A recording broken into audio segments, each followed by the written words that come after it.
मत देना, सोसाइटी वाले को अंदर आने मत देना, हम लोग को करके हमारा भी काम भी नहीं करेंगे तो किस मिला मेरी पास लिख लो, लाइन लगाओ और धीरे धीरे चेक जमा करना मुझे और ना मैं तब दूँगी।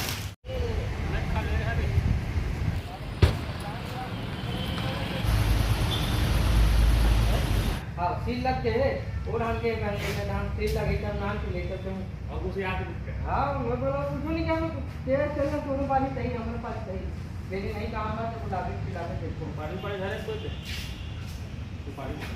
जिला सहकारी केंद्रीय बैंक मर्यादित राजनांदगांव अंतर्गत 30,500 टन खाद भंडारण का लक्ष्य रखा गया था, जिसमें से अभी तक 39,960 टन खाद का भंडारण बैंक अंतर्गत 74 सहकारी सोसाइटियों के में हुआ है। उसमें से 34,839 टन कृषकों को वितरण किया गया है।